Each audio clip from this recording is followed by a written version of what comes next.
తెలంగాణ జాగృతి సైనికులందరికీ పేరు పేరున హృదయపూర్వకంగా నమస్కారాలు. జై తెలంగాణ. ఇవాళ మరి మంచి ముహూర్తం ఉంది కాబట్టి వినిపిస్తుందా? అందరూ ఒకసారి పిడికిలెత్తుతారా? అందరూ హాల్లో ఉన్న వాళ్ళందరూ జై తెలంగాణ. మన రాష్ట్రం కష్టపడి సాధించుకున్నటువంటి ఈ రాష్ట్రంలో మరి ఒక నూతన రాజకీయ శక్తిగా రాబోతా ఉన్నామని చెప్పినాం. పనిచేస్తలేదా మైక్? ఇది వద్దబ్బా, క్లారిటీ రావట్లేదా? ఓకేనా? పక్క జరగండి, సైడ్ జరగండి అందరూ. దయచేసి ఇక్కడ మిత్రులు సైడ్ జరగండి. సౌండ్ సిస్టమ్ వాళ్ళు తొందర వచ్చి సౌండ్ కరెక్షన్ చేయండి. మన పార్టీ పేరు చెప్పాలా? రెడీయా? టిఆర్ఎస్. జై తెలంగాణ, జై టిఆర్ఎస్, జై తెలంగాణ, జై తెలంగాణ, జై తెలంగాణ. తెలంగాణ రాష్ట్ర సేన, జై తెలంగాణ రాష్ట్ర సేన, జై తెలంగాణ రాష్ట్ర సేన, జై తెలంగాణ రాష్ట్ర సేన. కవితమ్మ గారి నాయకత్వం, కవితమ్మ గారి నాయకత్వం, కవితమ్మ గారి నాయకత్వం, కవితమ్మ గారి నాయకత్వం, కవితమ్మ గారి నాయకత్వం. తెలంగాణ టైగర్ కవితమ్మ గారి నాయకత్వం, జై తెలంగాణ టైగర్ కవితమ్మ గారి నాయకత్వం, జై తెలంగాణ.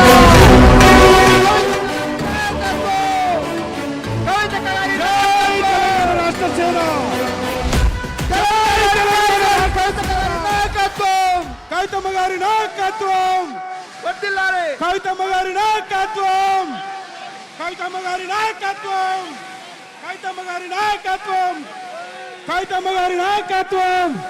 ఆజాదీ కి షేర్ని కవితమ్మ గారి నాయకత్వం, ఆజాదీ కి షేర్ని కవితమ్మ గారి నాయకత్వం.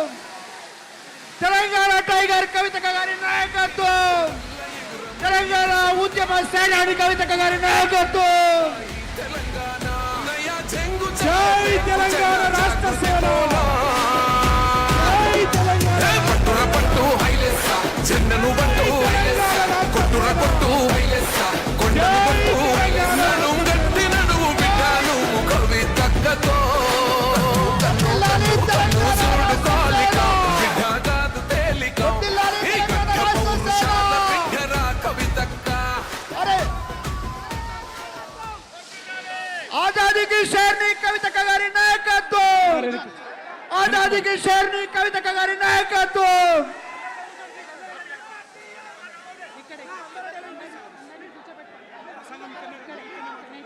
అన్నారు వెనక్కి కూర్చోండి, వెనక్కి కూర్చోండి, వెనక్కి కూర్చోండి.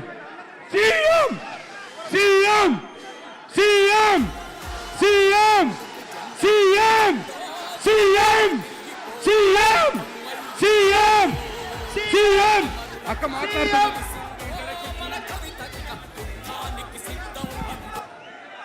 దయచేసి అందరూ వెనక్కి పోలా. ఇప్పుడు మన ఉద్యమ సేనాని పోరాటాల అందరూ వెనక్కి కూర్చోండి. ఆజాదీకి అందరూ కూడా కవిత మాట్లాడతారు.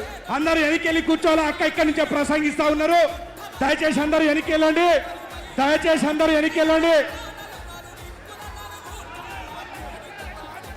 ఆ పాటలు బంద్ చేయండి అబ్బా, పాటలు బంద్ చేయండి. దయచేసి అందరూ వేదిక మీద కూర్చోవలసిందిగా విజ్ఞప్తి. తెలంగాణ రాష్ట్ర సేన, తెలంగాణ రాష్ట్ర సేన మనందరం కూడా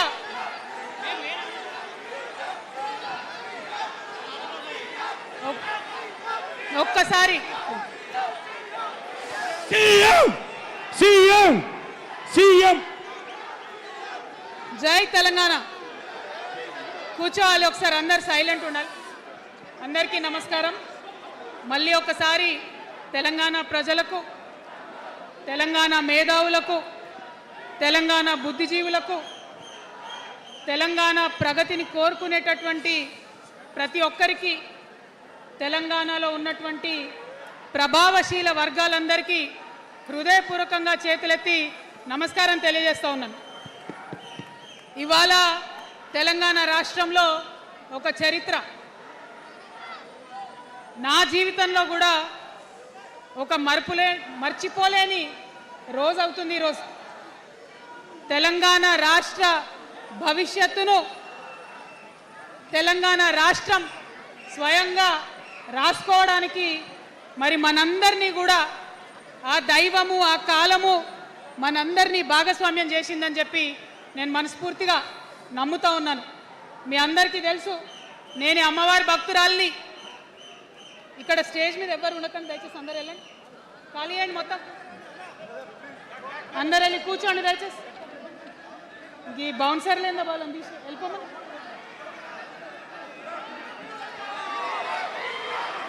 జై తెలంగాణ.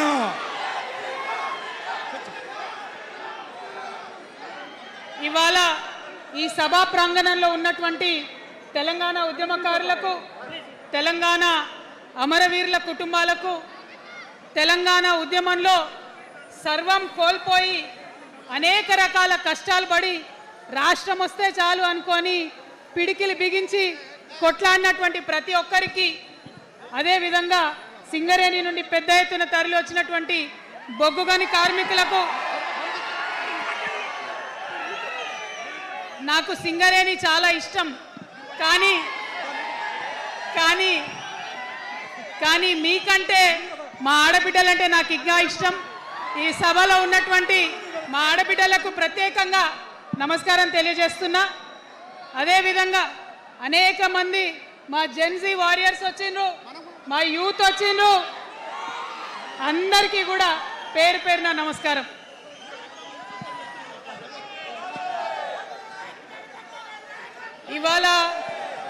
ఇవాళ చాలా చాలా చాలా చాలా మంది ఎదురు చూస్తూ ఉన్నారు ఏం జరుగుతుంది ఈ రాష్ట్రంలో అని. ఒక్క మాట మాత్రం నేను నా తెలంగాణ ప్రజలకు చెప్పగలుగుతా. గత 20 ఏళ్లుగా తెలంగాణ ఉద్యమంలో నేను పోషించినటువంటి పాత్ర, తెలంగాణ జాగృతి పోషించినటువంటి పాత్ర మీ అందరికీ తెలిసిందే. తెలంగాణ ఉద్యమంలో ఆడబిడ్డలందరినీ కూడా భాగస్వామ్యం చేయాలని చెప్పి తెలంగాణ జాగృతి నుండి బతుకమ్మను ఎత్తుకొని ఊరు వాడ తిరిగి మా జాగృతి కార్యకర్తలు తెలంగాణ సాంస్కృతిక దీపాన్ని పదిలంగా దాచిపెట్టుకున్నారు. మరి వారు దాచినటువంటి ఆ దీపం ఆనాడు స్టేజ్ పాస్ ఉన్న వాళ్ళు మాత్రమే చాలా చీకటిలో కాలరాత్రిలో కూడా ఒక కాగడాలాగా తెలంగాణ ఉద్యమకారులకు వెలుగునిచ్చింది. మా సింగరేణి గని కార్మికుల చేతిలో కందిలైంది. మొత్తం తెలంగాణ సమాజానికి కూడా ఒక కాంతిరేఖ అయింది. అప్పటి వరకు చాలా మంది మాట్లాడేది, మా స్టూడెంట్స్ అయినా అందరూ కూడా మాట్లాడేది, ఈ ఆంధ్రోళ్ళతోని పంచాయతీ అవుతుందక్క, ఏం చెప్పాలి, మా గురించి ఎట్లా చెప్పుకోవాలి, మన సంస్కృతి గురించి ఎట్లా చెప్పుకోవాలని మాట్లాడినప్పుడు బతుకమ్మ వచ్చిన తర్వాత బలం వచ్చింది. బతుకమ్మ పాట వచ్చిన తర్వాత ఇది మా సంస్కృతి, ఇది మా పండుగ, ఇగో గిది తెలంగాణ అని ఎత్తిన ప్రతి బతుకమ్మలో కూడా జై తెలంగాణ జెండా పెట్టి మా ఆడబిడ్డలందరూ కూడా బతుకమ్మ అంటే ఏందో ప్రపంచానికి పునఃపరిచయం చేసుకోవడం జరిగింది. ఏ ఉద్యమానికైనా డెఫినెట్గా భౌగోళిక స్వరూపం ఉంటుంది, శక్తులు ఉంటారు, వ్యక్తులు ఉంటారు, కానీ ఒక సాంస్కృతిక పునాది, సాంస్కృతిక నేపథ్యం ఉన్నప్పుడే ఆ ఉద్యమాలు తుదముత్తాయని చెప్పి అందరం కూడా అనుకుంటాం. తెలంగాణ ఉద్యమానికి బలమైనటువంటి సాంస్కృతిక పునాదినిచ్చి ఆడబిడ్డలందరినీ ఉద్యమంలో జత చేసినటువంటి ఘనత ఇక్కడ ఉండేటటువంటి జాగృతి కార్యకర్తలదేనని నేను ఇవాళ సగర్వంగా ప్రకటిస్తూ ఉన్నాను. మరి ఇవాళ మిమ్మల్ని నేను కోరేది ఒకటే, కష్టపడ్డాం, తెలంగాణ తెచ్చుకున్నాం, కానీ మనం కలలు కన్న తెలంగాణ వచ్చి 12 ఏళ్ళైనా ఇంకా కూడా మనకు రాలేదు. ఏమేం కలలతో తెలంగాణ తెచ్చుకున్నామో ఆ కలలన్నీ ఇంకా నిజం కాలేదు. మరి తెలంగాణ ఉద్యమ రథం, ఆనాటి ఉద్యమ రథసారథి కేసీఆర్ గారి నేపథ్యంలో తెలంగాణ ఉద్యమ రథం ఎక్కడనో దారి తప్పింది. తెలంగాణ ప్రజల ఆర్తిని అది అర్థం చేసుకోలేకపోయింది. డెఫినెట్గా సామాజిక తెలంగాణ రథచక్రం అనేది విరిగి ముక్కలైపోయింది. ఒక కొత్త రాష్ట్రం వచ్చిన తర్వాత ఏ తరహా అయితే పని జరగాలో, ఏ తరహా అయితే పనులు ప్రారంభించుకోవాలో అవి జరగలేదని చెప్పడానికి ఒక ఇంత బాధపడతా ఉన్నాను. ఆనాడు ఏమనుకున్నాం, తెలంగాణ రాష్ట్రం వస్తే మనందరి బానిస సంఖ్యలు పోతాయి అనుకున్నాం. కానీ రైతులకు బేడీలు పడ్డాయి, ఇసుక దందా మీద ప్రేమతోని నేరెళ్ళల దళితులకు దెబ్బలు పడ్డాయి, చావులైనాయి. ఒకరిద్దరు కలిసి మాట్లాడుకోవాలంటే ఎవరు ఫోన్ ఎక్కడ మానిటర్ చేస్తుండ్రో అని భయం, వ్యక్తిగత స్వేచ్ఛ లేదు. దారుణమైనటువంటి నిఘా నీడలో తెలంగాణ అంతా కూడా బతికింది. ఇది వాస్తవం. మనం అనుకున్న కలల తెలంగాణ రాలేదన్నది ముమ్మాటికి వాస్తవం. మరి అటువంటి సందర్భంలో నేను ఇవాళ మీ అందరికి ఒక మాట చెప్పాలి. ఆనాడు పరిపాలించిన కుటుంబంలో నేను కూడా ఒక భాగం. ఆనాడు పరిపాలించిన కుటుంబంలో ఒక భాగమైనందుకు కొన్ని విషయాలకు నేను సిగ్గుపడతా ఉన్నాను. తెలంగాణ ప్రజల్ని క్షమించమని కూడా కోరుతా ఉన్నాను. కానీ తెలంగాణ సాధించినందుకు మాత్రం చాలా గర్వపడుతున్నాను. నా జన్మ ధన్యమైందని చెప్పి భావిస్తూ ఉన్నాను. మరి అనేకమైనటువంటి తప్పులు జరిగినాయి, అనేకమైనటువంటి నేరాలు జరిగినాయి. అనుకున్నటువంటి తెలంగాణ సాధించుకోలేదు. మరి ఆ తప్పులో ఎక్కడో ఒక దగ్గర నాకు భాగం ఉందని చెప్తున్నప్పుడు మరి కేవలం క్షమాపణ చెప్తే సరిపోతుందా? ఏ తెలంగాణ అయితే కావాలనుకున్నామో, ఏ సామాజిక న్యాయ తెలంగాణ అయితే రావాలని అనుకుంటున్నామో దానికోసం నడుం బిగించి కష్టపడి పని చేయాల్సిన అవసరం కూడా ఉంది. మరి ఇవాళ పని చేయడం కోసమే తెలంగాణ రాష్ట్ర సేన ఇవాళ తెలంగాణ ప్రజల ముందుకు వచ్చింది. రేపటి నుంచి మీరు చూస్తారు మా పని ఎట్లుంటుందో, మా పనితీరు ఎట్లుంటుందో. ఎందుకంటే ఏ పోరాటం చేయాలన్నా, ఏ ప్రజలకు మంచి చేయాలన్నా కేవలం కొట్లాడితే సరిపోదు, దానికి రాజకీయ అధికారం కూడా ఉండాలి. రాజకీయ అధికారం తోడైనప్పుడే ప్రజలకు చేయాలనుకున్న మంచి చేయగలుగుతాం. అందుకే ఇవాళ పార్టీ పెట్టేది. అదర్వైజ్ గత 11 నెలల నుంచి తెలంగాణ జాగృతి చేస్తున్న పోరాటాలు మీరు చూస్తున్నారు. ఎన్ని పోరాటాలు తీసుకున్నాం, ఎన్ని రకాలుగా సక్సెస్ సాధించడం మీరు చూసిండ్రు. కానీ ఉట్టి పోరాటాలు సరిపోవు, ఖచ్చితంగా రాజకీయ అధికారం ఉండాలి. దానికోసమే ఇవాళ తెలంగాణ రాష్ట్ర సేన మీ ముందుకు వచ్చిందని చెప్పి నేను సగర్వంగా ప్రకటిస్తూ ఉన్నాను. మరి ఈ పొలిటికల్ పార్టీ ఏదైతే తెలంగాణ ప్రజల కోసం వచ్చిందో అది టెక్నికల్గా అధికారం తెచ్చుకోవడానికి, ఎన్నికల్లో పాల్గొనడానికి డెఫినెట్గా బాగుంటుంది. కానీ దానికి ఒక ఆత్మ ఉండాలి, దానికి ఒక నేపథ్యం ఉండాలి. ఇవాళ బీఆర్ఎస్తో అదే కదా ప్రాబ్లం. టెక్నికల్గా బాగున్నారు, ఎలక్షన్ పోతున్నారు, సీట్లు గెలుస్తున్నారు, కానీ తెలంగాణ ఆత్మను కోల్పోయింది. కాబట్టే ఇవాళ తెలంగాణ రాష్ట్ర సేన వచ్చింది. నేను తెలంగాణ ప్రజలందరికీ చేతులు జోడించి నమస్కరించి ఒక మాట చెప్తున్నా, హార్ట్ఫుల్గా చెప్తున్నా, నా హృదయాంతరాల నుంచి ఒక మాట చెప్తా ఉన్నా. నేను తెలంగాణలో ఉన్న 3.5 కోట్ల మంది తెలంగాణ బిడ్డలందరికీ ఒక అమ్మగా పరిణితి చెందాలనుకుంటున్నా.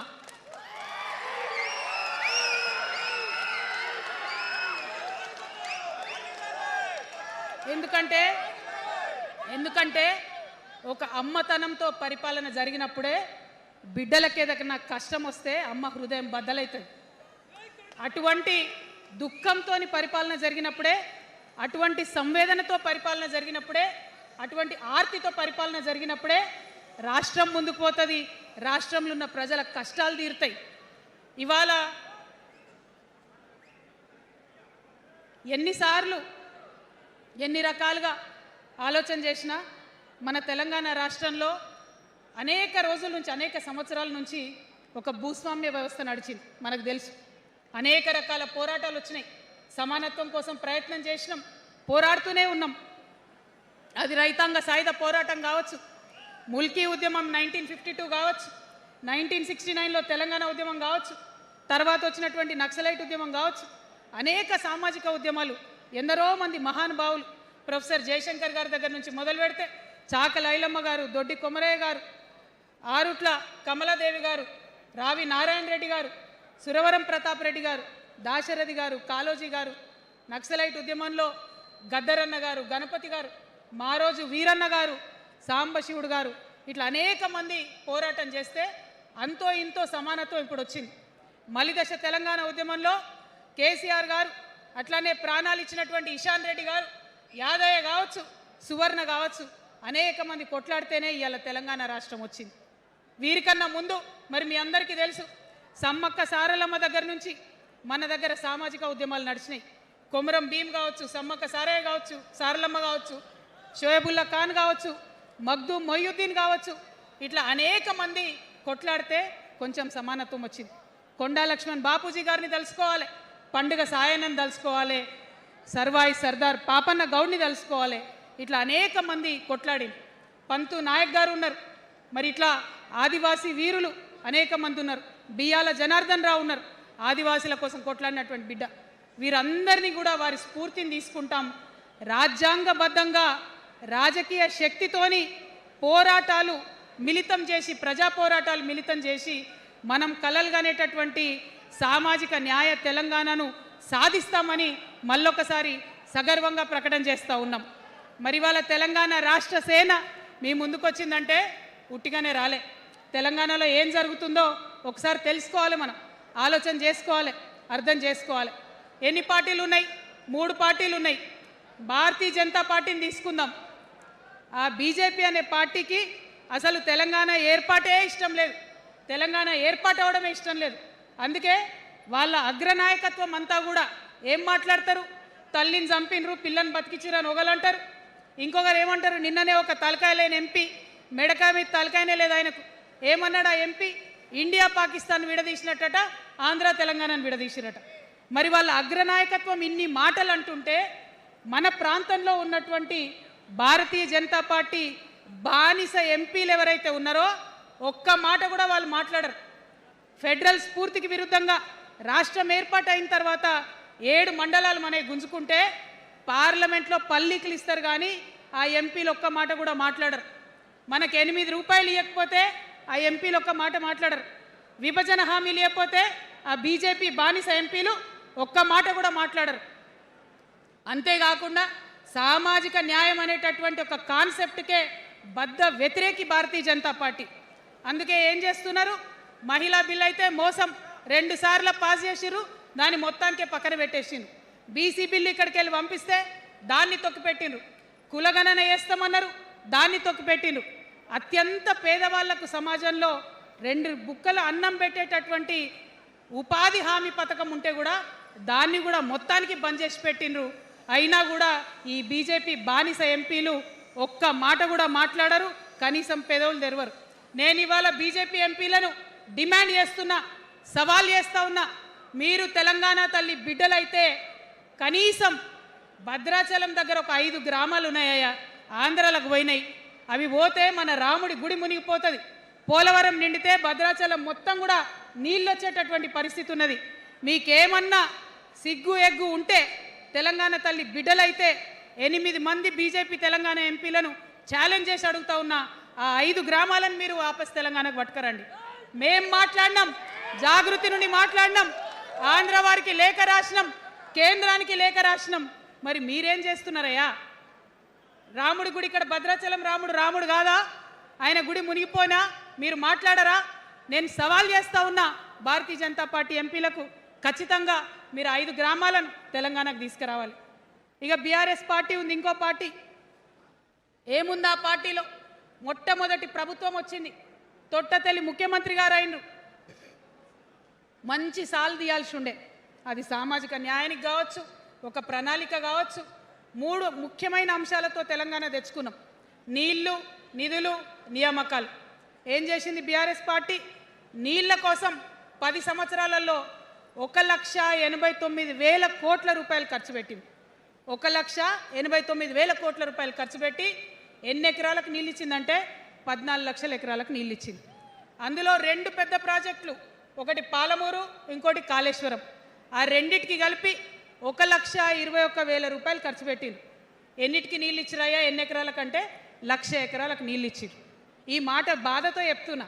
నేను కూడా బీఆర్ఎస్ అప్పుడున్న టీఆర్ఎస్కి నేను కూడా నా రక్తాన్ని, నా చెమటని, నా సమయాన్ని కుటుంబంతో, పిల్లలతో గడపాల్సిన టైంలో టీఆర్ఎస్ పార్టీ బలోపేతానికి పనిచేసిన వ్యక్తినే నేను కూడా. ఆనాటి కేసీఆర్ వేరు, ఇప్పటి కేసీఆర్ వేరు. ఆనాటి కేసీఆర్కి తెలంగాణలో చేనేత కార్మికులు చచ్చిపోతుంటే భిక్షాటన చేసిన కేసీఆర్, ఆనాటి కేసీఆర్. ఇయాలటి కేసీఆర్ మారిన మనిషి, మనిషి, మన మనిషి కాదు. ఏమైంది ఇయాలటి కేసీఆర్కి? హైడ్రాల ఇల్లు కూలిపోతుంటే అరుస్తున్నారు, అన్నా ఎక్కడున్నావు రా, వచ్చిండ్రా? రాలే.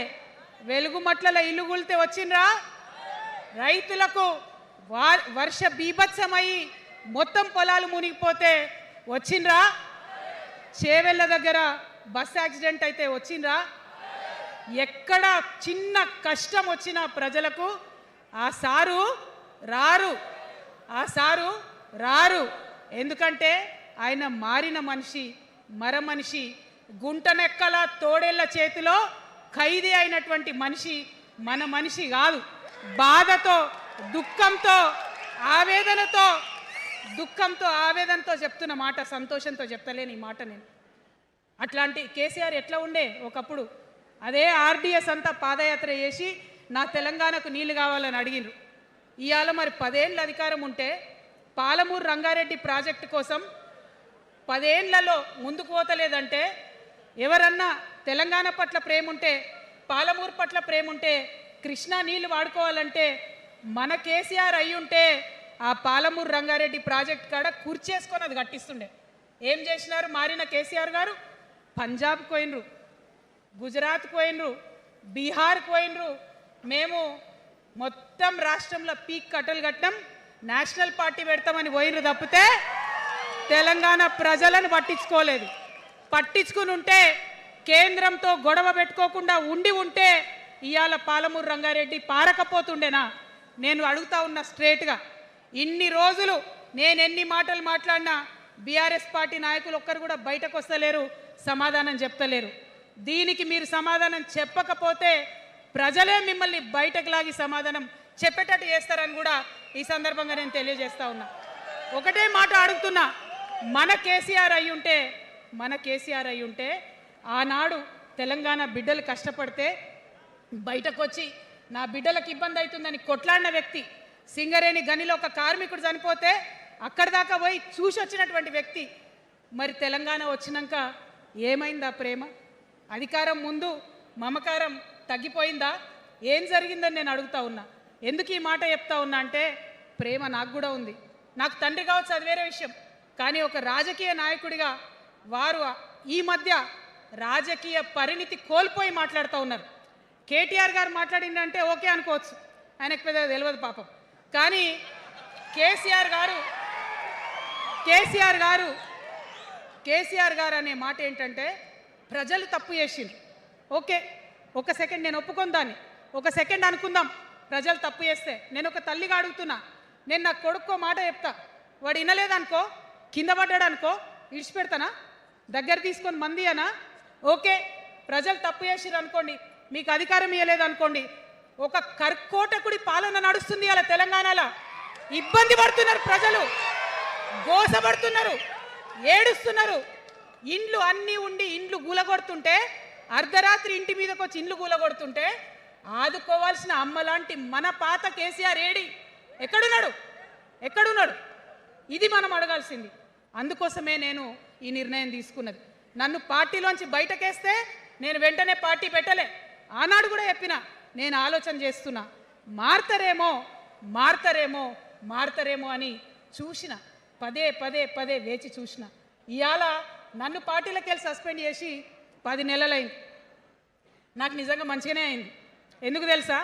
ఆనాడు ఉద్యమకారులను ఇబ్బంది పెడుతుంటే నేను ఇంకా గట్టిగా మాట్లాడలేదు. ఆనాడు మీకు జరిగింది, ఇవాళ నాకు జరిగింది. కొత్త ఏం లేదు. కేసీఆర్ కోసం, టీఆర్ఎస్ పార్టీ కోసం, ఆనాడు తెలంగాణ ఉద్యమం కోసం ఇండ్లు అమ్ముకొని, భూములు అమ్ముకొని, ప్రతి ఊర్లో టీఆర్ఎస్ కండువా వేసుకొని పోరాటం చేసినటువంటి కార్యకర్తలు ఎక్కడున్నారు ఇవాళ? ఒక్క గుళ్ళ మెంబర్ ఇయర్ రాలేదా? ఒక్క గుడి చైర్మన్ ఇయర్ రాలేదా? తెలంగాణను వ్యతిరేకించి ఉద్యమాన్ని తొక్కిపట్టి మన మీద లాఠీలు పెట్టి కొట్టినటువంటి వాళ్ళకి తీసుకొచ్చి ఎమ్మెల్యే సీట్లు ఇచ్చి వాళ్ళ అనుచరులు వచ్చి మిడతల దండలాగా మన కార్యకర్తల మీద పడితే, తల్లి కోడి కాపాడుకున్నట్టు పిల్లల్ని కాపాడుకోవాల్సిన మన కేసీఆర్ ఎడబోయింది. వచ్చిందా ఎవరికన్నా పదవులు? ప్రతి సంవత్సరం రాష్ట్రం మొత్తంలో పోస్టులు నింపితే 6,000 పైచీలకు నామినేటెడ్ పోస్టులు వస్తాయి తెలుసా. అంటే 10 ఏళ్ళ 2 ఏళ్ళకోసారి నామినేటెడ్ పోస్టులు వేసిన ఒక 30,000 మందికి దాదాపుగా ఏదో ఒక గౌరవం. ఏం కావాలి మనకు ఉద్యమకారులకు చెప్పండి, ఏం కావాలి?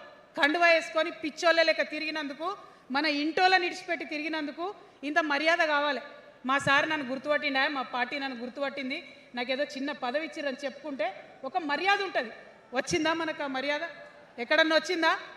ఆనాడు అవహేళన చేసిర్రు, పార్టీలకు వచ్చి మళ్ళీ అవహేళన చేసిండ్రు. అంటే ఎప్పుడైతే అధికారం వచ్చిందో అప్పుడు అమ్మతనం పోయింది, ఎప్పుడైతే అధికారం వచ్చిందో అప్పుడు మమకారం పోయింది. అందుకే అంటున్నా, ఆయన మన కేసీఆర్ కాదు, మారిన కేసీఆర్, మరబొమ్మ లాంటి కేసీఆర్. కాబట్టే ఇవాళ నేను నిలబడి యుద్ధం చేస్తా ఉన్నా. ఈ గడ్డకు ఈ తెలంగాణ రాష్ట్రానికి ప్రాణాలు అడ్డం పెట్టుకొని మన ప్రజలను కాపాడాల్సినటువంటి వ్యక్తులు కావాలి, అటువంటి సైన్యం కావాలి. సైన్యం అయిదామా? సిద్ధంగా ఉన్నారా? ఎట్లయితే ఉద్యమం అప్పుడు కడుపు కట్టుకొని కాలు కట్టుకొని పనిచేసినామో ఇప్పుడు అట్లా పనిచేయాల్సినటువంటి అవసరం ఉన్నది. ఇవాళ ఒక్క పాలమూరు రంగారెడ్డే కాదు, కాళేశ్వరంలో జరిగినటువంటి అవినీతి ఒక మాట ఆలోచించాలి. మన కేసీఆర్ అయితే ఏమన్నాడు అప్పుడు ఉద్యమంలో? నా బిడ్డ కానీ నా కొడుకు కానీ తప్పు చేస్తే తీసి పారేస్తా పార్టీలకు వెళ్ళన్నారు. ఇవాళ నేనేం చేసిందే మీకు తెలియదా? నేనేం చేసిన? కాళేశ్వరంలో అవినీతి జరిగిందన్న మాట చెప్పిన. అంటే అవినీతి జరిగిందని చెప్పిన నన్ను బయటేసి అవినీతి చేసిన పందికొక్కుల్ని పక్కన కూర్చోబెట్టుకున్నారు చూడు. అది మన కేసీఆర్ కాదు. ఆత్మలేని మరబొమ్మ ఇప్పుడున్న కేసీఆర్, మన కేసీఆర్ కాదు. మన కేసీఆర్ అయితే కళ్ళెత్తి చూసే ధైర్యం ఉండకుంటుండే, కాళ్ళు మొక్కేటటువంటి తత్వం ఉంటుండే. ఇవాళ అది మన కేసీఆర్ కాదు. కాబట్టే ఎదురుగా నిలబడి కొట్లాడుతా. నాతో కలిసి వస్తారా? సిద్ధమేనా? ఇవాళ బీఆర్ఎస్ పార్టీ చేస్తున్నటువంటి అనేక తప్పులు, అనేక అంశాలు ఉన్నాయి. ఒకటి కాదు, రెండు కాదు. ఇది ప్రారంభం మాత్రమే. మొదలు పెట్టినాం, జస్ట్ ఇల్లలికినాం. In front there is crocodiles festival. తర్వాత చాలా చెప్పేది ఉంది, అప్పుడు చెప్దాం. ఇప్పుడు ఏం జరుగుతుంది రాష్ట్రంలో? ఒక కర్కోటకుడు ఆయన పరిపాలన జరుగుతుంది. బాధ అనిపిస్తుంది ఒక పొలిటికల్ లీడర్ని కర్కోటకుడు అనాలంటే. కానీ అనక తప్పని పరిస్థితి.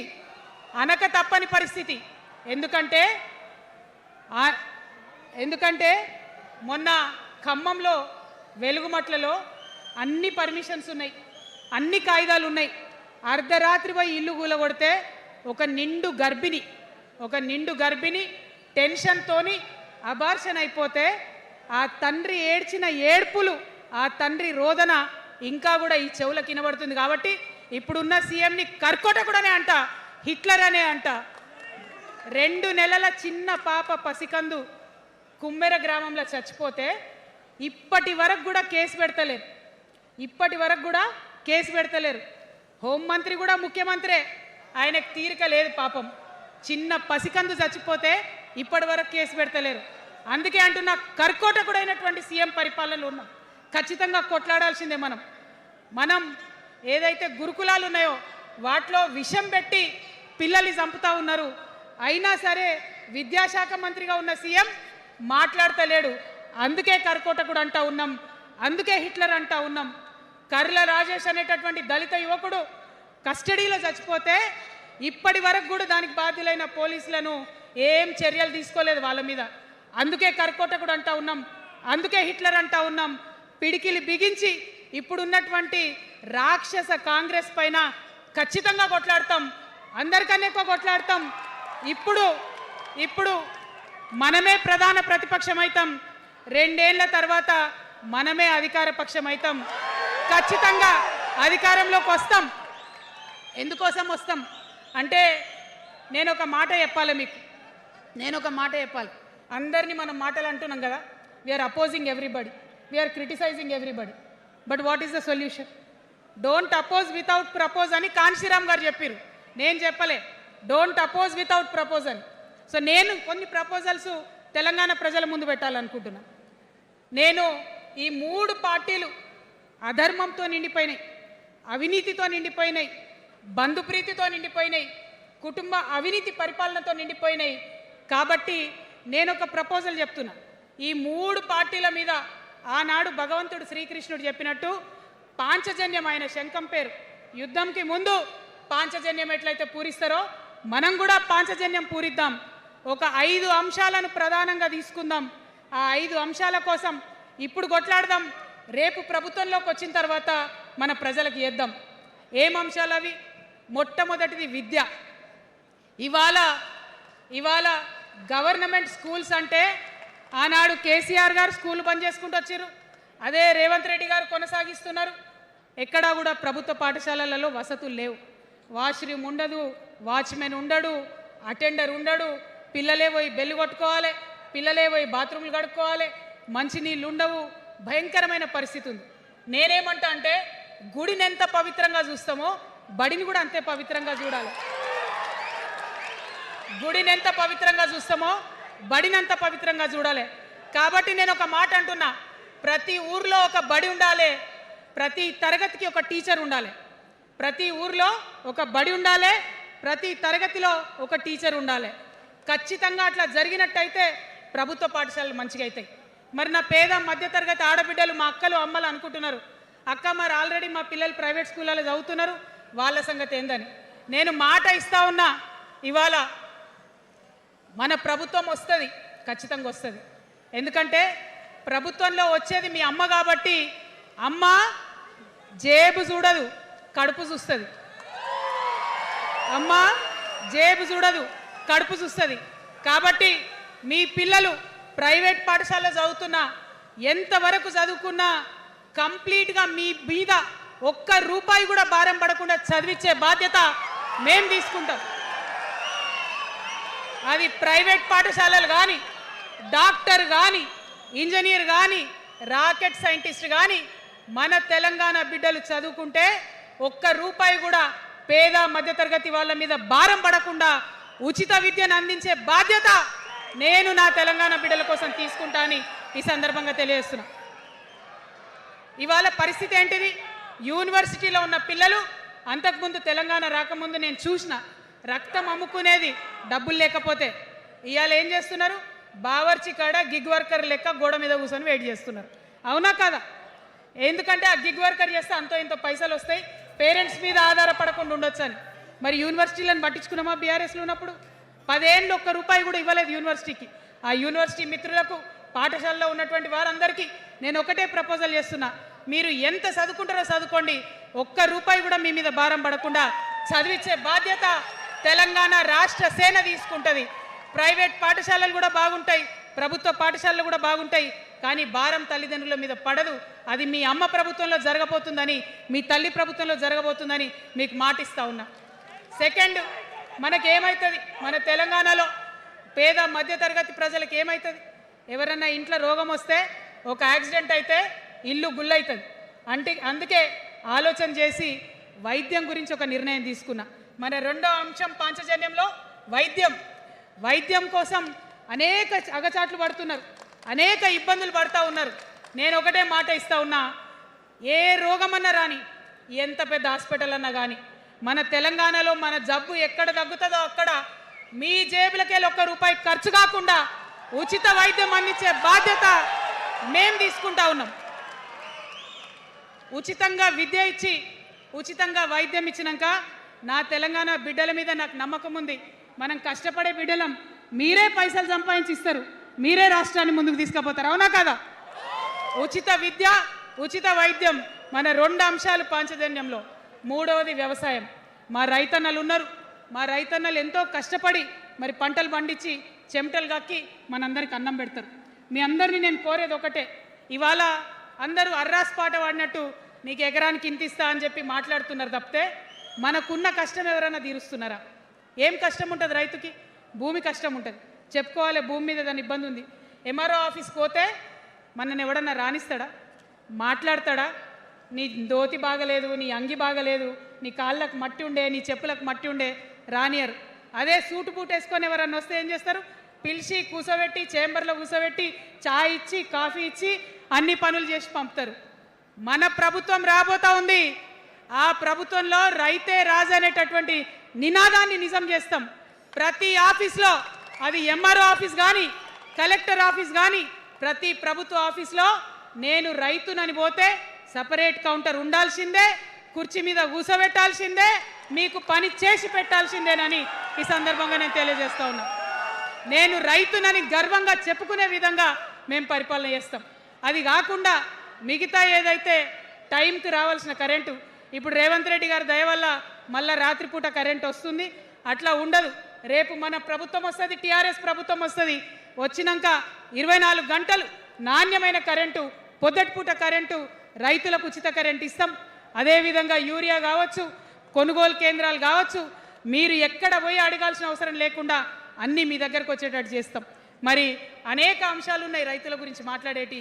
ఇప్పుడు ఎంత గోసపడుతున్నారో తెలుసు. ఒక్కొక్కటి మాట్లాడుకుంటూ వెళ్దాం. రైతుని రాజుని చేసేది నినాదంగా ఉండే దాన్ని నిజం చేస్తామని మాత్రం మీ చెల్లెగా సోదరిగా నేను మీకు మాట ఇస్తా ఉన్నాను. ఇక 4వ అంశం ఉపాధి. మనకి ఇక్కడ చాలా యూత్ ఉన్నారు. మిమ్మల్ని అందరూ నేను ఒక మాట చెప్తా ఉన్నా, ఒక మాట అడుగుతా ఉన్నా. ప్రతి ప్రభుత్వం ఏం చెప్తుంది? ప్రతి ప్రభుత్వం స్వతంత్రం వచ్చినప్పటి నుంచి ఇప్పటి వరకు ఏం చెప్తారు? ఉద్యోగాలు ఇస్తాం, ఉద్యోగాలు ఇస్తాం, ఉద్యోగాలు ఇస్తాం. అవునా? అసలు నాకు మాట తెలియక అడుగుతా.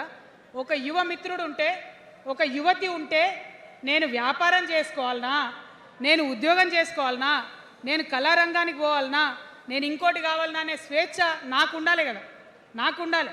కానీ ప్రభుత్వాలు మనకేం చెప్తాయి? నువ్వు ఉద్యోగం చేయి, 9 to 5 ఉద్యోగం చేయి, బానిస బతుకునేటటువంటి కండిషనింగ్ చేస్తూ ఉన్నాయి. ఇప్పుడు చాలామంది యూత్తో నేను మాట్లాడినా, నాకు ఒక మాట చెప్తా ఉన్నారు. అక్క, మా పరిస్థితి ఎంత ఘోరం ఉందంటే బయట ఉద్యోగం దొరుకుతలేదు చదువుకున్న చదువుకి. మా అమ్మ సెల్ఫ్ హెల్ప్ గ్రూప్లో ఉండి ఆమె 2 లక్షల రూపాయలు తీసుకొచ్చి ఇస్తే నేను బండి కొనుక్కోవాలి. ఆమె 3 లక్షల రూపాయలు తీసుకొచ్చి నాకు ఇస్తే నేను ఆటో కొనుక్కొని నడుపుకోవాలి. వయసు వచ్చిన కొడుకుని, వయసు వచ్చిన బిడ్డని తల్లి దగ్గర చేయి జాపాలంటే నామోష్ అనిపిస్తుంది అక్క అని అనేక మంది చెప్పారు. అందుకే నేను చెప్తా ఉన్నా, ఉపాధి అంటే కేవలం ఉద్యోగం కాదు. ఉపాధి అంటే మన ప్రభుత్వంలో, రేపు రాబోయేటటువంటి మీ అమ్మ ప్రభుత్వంలో 2 లక్షల రూపాయల నుంచి మొదలు పెడితే 20 కోట్ల రూపాయలకు కూడా మనము మీ వ్యాపారానికి సంబంధించిన ఐడియాతో మీరు వస్తే బ్యాంకులతో సంబంధం లేకుండా నా యువకులను, నా యువతులను నమ్మి ఆ లోన్ డైరెక్ట్గా మీకు ఇవ్వడం జరుగుతుంది. ఎందుకోసం ఈ మాట చెప్తా ఉన్నా అంటే, మన తెలంగాణ బిడ్డలకు మంచి సృజనాత్మకత ఉంది, ఆలోచించే శక్తి ఉంది, కష్టపడే తత్వం ఉంది. ఇవన్నీ కూడా మంచి వ్యాపారవేత్తలకు ఉండేటటువంటి లక్షణాలు. కానీ వచ్చినటువంటి ఏ ప్రభుత్వాలు కూడా మనకు చేయూతనియ్యలే. ఖచ్చితంగా నా యూత్ని నేను నమ్మాలనుకుంటున్నా, నా యూత్కి నేను డబ్బులు ఇవ్వాలనుకుంటున్నా. వాళ్ళ చేతిలో డబ్బులు పెట్టి వాళ్ళు ఇంకెంత సంపాదన నా తెలంగాణ రాష్ట్రానికి ఇస్తారో చూడాలని నేను అనుకుంటున్నా. యూత్ ఎంపవర్మెంట్ గ్రూప్స్ తయారు చేస్తాం. 2 lakhs to 20 crores వరకు డైరెక్ట్గా గవర్నమెంటే ఉండి మీకు లోన్స్ ఇస్తాం. మరి ఉద్యోగం చేయాలనుకునే యూత్ ఉంటే నేను ఒక శుభవార్త చెప్తా ఉన్నా. బాగా లెక్క పెట్టినాం. మీకు తెలుసు, నేను ఏది స్టడీ చేయకుండా చెప్ప, ఆగమాగం మీద అసలే చెప్ప.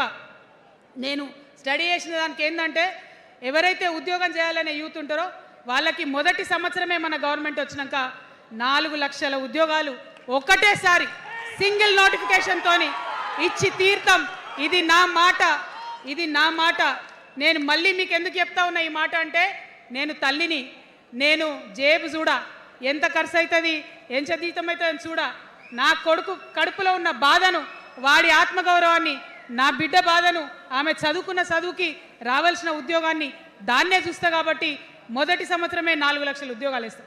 మరి మన ఉద్యమకారులు ఇంతమంది వాళ్ళ వయసుని, వాళ్ళ యవ్వనాన్ని, వాళ్ళు సంపాదించుకునేటటువంటి మొత్తం వయసును కూడా ఉద్యమానికి దారపోసిరు. కాబట్టి నేను ఉద్యమకారుల కోసం ప్రత్యేకించి జూన్ 2, 2014 వరకు కట్ ఆఫ్ డేట్ పెట్టుకొని ఆనాటి ఉద్యమకారులకి 1 లక్ష ఉద్యోగాలు, సూపర్ న్యూమరరీ జాబ్స్ క్రియేట్ చేయబోతా ఉన్నామని కూడా ఈ సందర్భంగా తెలియజేస్తున్నా. అంటే ఇవన్నీ తెలంగాణ ఉద్యమంలో, తెలంగాణ రాష్ట్ర సాధనలో మీరు చేసిన ప్రయత్నానికి, మీ రుణం తీర్చుకోవడానికి నేను చేస్తున్న ఈ ప్రయత్నం అని చెప్పి ఈ సందర్భంగా తెలియజేస్తా ఉన్నా. మరిగా మన పాంచజన్యంలో 5వ అంశం, ఆఖరి అంశం, అతి ముఖ్యమైనటువంటి అంశం సామాజిక న్యాయం. సామాజిక న్యాయ తెలంగాణ సాధించాల్సిందే. మన ఎస్సీ మిత్రులకు, ఎస్టీ మిత్రులకు, అగ్రవర్ణాల్లో ఉన్నటువంటి పేదవారికి, బీసీలకు అందరికీ న్యాయం జరగాలి. మా మైనారిటీ సోదరులు, మా ముస్లిమ్స్ కావచ్చు, క్రిస్టియన్స్ కావచ్చు, సిక్కులు కావచ్చు, అందరికీ కూడా న్యాయం జరగాలి. మరి బీఆర్ఎస్లో మనం చూసినాం, ముస్లిమ్స్ కోసం थोड़ी देर उर्दू में बात करके, आपसे मीठी मीठी बातें बोल के, सोपत करके देखो सोना घिसके देखो बोले. आप 2 बार सोपत कर लिए, तालीम का एक छोटा सा रोशनी आपको दिखाए, लेकिन रोजगार आपसे दूर रखे. जो 12% रिजर्वेशन का बात हुआ था, उसके ऊपर कुछ भी अमलावरी नहीं हुआ. और जो माइनॉरिटी फाइनेंस कॉरपोरेशन का पहले लोन मिलते थे, 10 साल के बीआरएस में कितने लोन मिले, अब 2 साल के कांग्रेस में कितने लोन मिले, आप एक बार देख लो. सारे लोग बस बातें ही बोल रहे हैं, लेकिन काम कोई नहीं कर रहा है. आपकी बेटी हूँ मैं, ये धरती का कर्ज उतारने के लिए नया पॉलिटिकल पार्टी आपके सामने लेके आई हूँ. आपसे मैं गुजारिश करती हूँ, मेरे साथ चलिए. जो बदलाव आपके ज़िंदगी में आएगा, ज़रूर आपको बदलाव दिखेगा. पहले जैसा नहीं होगा. बिल्कुल अलग सा एक स्ट्रैटेजी बना रहे हैं, अलग से आपके रेस्पेक्ट के लिए हमारी सोच है. हम मिलेंगे, बात करेंगे. మరి అందరికన్నా ఎక్కువ మా ఆడబిడ్డలంటే నాకు ప్రాణం. మా ఆడబిడ్డల కోసం ప్రత్యేకంగా నేను ఒకటే మాట చెప్తున్నా, మనం ఎక్కడ ఉన్నా, ఏ వయసులో ఉన్నా మనకు భయం అవుతుంటుంది ఎక్కడికైనా పోవాలంటే. మన భద్రత మీద మనకు ఆలోచన ఉంటుంది. ఖచ్చితంగా రేపటి మన తెలంగాణలో మన ఆడబిడ్డల భద్రత ప్రధానమైన అంశంగా తీసుకుంటాం. అదేవిధంగా ఇప్పుడు చదువుకుంటున్నటువంటి ఆడపిల్లలు, వారి ఉద్యోగాల మీద ప్రయారిటీగా తీసుకుంటాం. వారి వ్యాపారవేత్తలుగా తీర్చిదిద్దడానికి ఖచ్చితంగా ప్రయత్నం చేస్తాం.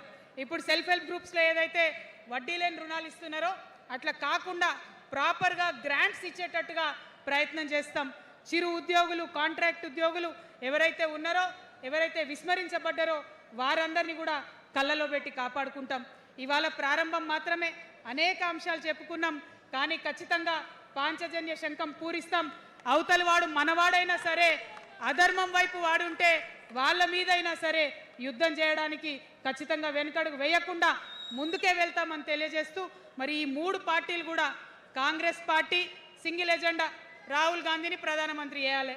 BRS party single agenda, farm హౌస్లో పెద్దసారి ఉండాలి, చిన్నసారి సీఎం కావాలి. బీజేపీ పార్టీ సింగిల్ ఎజెండా, సామాజిక న్యాయాన్ని కథం పట్టియాలి. కాబట్టి 3 పార్టీల మీద కూడా యుద్ధం చేసేది ఉన్నది.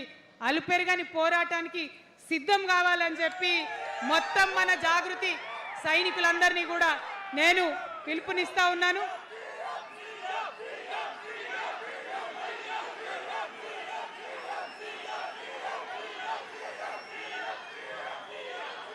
Thank you. జై తెలంగాణ, జై తెలంగాణ. జోహార్ తెలంగాణ విద్యార్థి అమర వీరులకు, జోహార్ తెలంగాణ విద్యార్థి అమర వీరులకు, జోహార్ తెలంగాణ అమర వీరులకు. జై తెలంగాణ, జై టిఆర్ఎస్, జై టిఆర్ఎస్, జై టిఆర్ఎస్. టిఆర్ఎస్ అంటే జిందాబాద్ అనాలి. TRS, TRS, TRS. జై తెలంగాణ, జై తెలంగాణ, జై తెలంగాణ.